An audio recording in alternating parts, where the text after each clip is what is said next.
आज की इस वीडियो में इतिहास से संबंधित कुछ महत्वपूर्ण क्वेश्चन लाया हूं जो बार बार कंपटीशन में पूछे जाते हैं।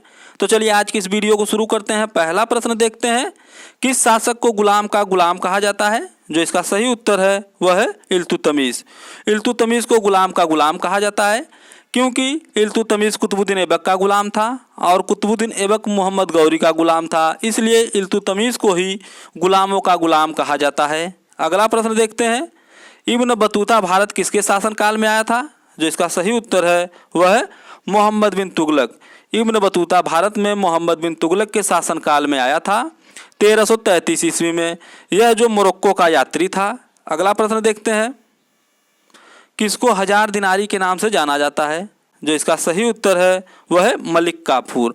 मलिक काफूर को हजार दिनारी के नाम से जाना जाता है क्योंकि अलाउद्दीन खिलजी ने गुजरात की जीत के बाद मलिक काफूर को 1000 दिनार देकर खरीदा था, इसलिए मलिक काफूर को 1000 दिनारी भी कहा जाता है। अगला प्रश्न देखते हैं, सुल्तान इल्तुतमिश के शासनकाल में न्याय चाहने वाले व्यक्ति को पहनना पड़ता था। जो इसका सही उत्तर है वह है लाल वस्त्र। इल्तुतमिश के शासनकाल में न्याय चाहने वाले व्यक्ति को लाल वस्त्र धारण करने पड़ते थे। लाल वस्त्र उस समय न्याय का प्रतीक माना जाता था। अगला प्रश्न देखते हैं, किस सुल्तान के शासनकाल में दिल्ली सल्तनत का क्षेत्र सर्वाधिक विस्तृत था? जो इसका सही उत्तर है वह है मोहम्मद बिन तुगलक।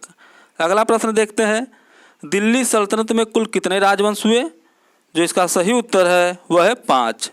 दिल्ली सल्तनत में कुल 5 मुस्लिम राजवंशों ने शासन किया जो 1206 से 1526 ईस्वी तक शासन किया था।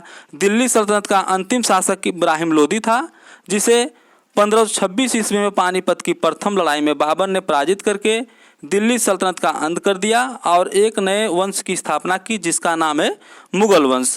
अगला प्रश्न देखते हैं, तुर्कान ए चहलगानी या गुलाम चालीसा की स्थापना किसने की? जो इसका सही उत्तर है वह है इल्तुतमिश। इल्तुतमिश ने अपने 40 गुलाम सरदारों का एक गुट बनाया जिसे तुर्कान ए चहलगानी या गुलाम चालीसा का नाम दिया गया था। अगला प्रश्न देखते हैं, किस दिल्ली सुल्तान ने घोड़ों को दागने की प्रथा प्रारंभ की थी? जो इसका सही उत्तर है वह है अलाउद्दीन खिलजी। घोड़ों को दागने की प्रथा अलाउद्दीन खिलजी ने प्रारंभ करवाई थी। इससे घोड़ों को आसानी से पहचाना जाता था। अगला प्रश्न देखते हैं, किस शासक ने आगरा शहर की स्थापना की थी? जो इसका सही उत्तर है वह है सिकंदर लोदी। सिकंदर लोदी ने 1504 ईस्वी में आगरा शहर की स्थापना की थी और 1506 ईस्वी में आगरा शहर को सिकंदर लोदी ने अपनी राजधानी बनाई थी। अगला प्रश्न देखते हैं, दिल्ली के किस सुल्तान ने ब्राह्मणों पर भी जजिया कर लगाया था? जो इसका सही उत्तर है वह है फिरोज तुगलक। फिरोज तुगलक पहला सुल्तान था जिसने ब्राह्मणों पर भी जजिया कर लगाया दिया था, जबकि इससे पहले ब्राह्मणों को जजिया कर से मुक्त रखा गया था। अगला प्रश्न देखते हैं, सर्वप्रथम लोक निर्माण विभाग की स्थापना किसने की थी? जो इसका सही उत्तर है वह है फिरोज तुगलक। सर्वप्रथम फिरोज तुगलक ने लोक निर्माण विभाग की स्थापना की थी। अगला प्रश्न देखते हैं, दिल्ली के किस सुल्तान ने सर्वप्रथम किसानों पर सिंचाई कर लगाया था? जो इसका सही उत्तर है वह है फिरोज तुगलक। फिरोज तुगलक ने सर्वप्रथम किसानों पर सिंचाई कर लगाया था।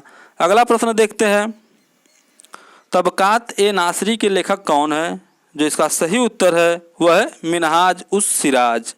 अगला प्रश्न देखते हैं, अमीर खुसरो के अनुसार शतरंज का खेल आविष्कृत किया गया? जो इसका सही उत्तर है वह है भारत में। अगला प्रश्न देखते हैं, दक्षिण भारत को जीतने वाला पहला मुस्लिम शासक कौन था? जो इसका सही उत्तर है वह है अलाउद्दीन खिलजी। अलाउद्दीन खिलजी दक्षिण भारत को जीतने वाला पहला मुस्लिम शासक था।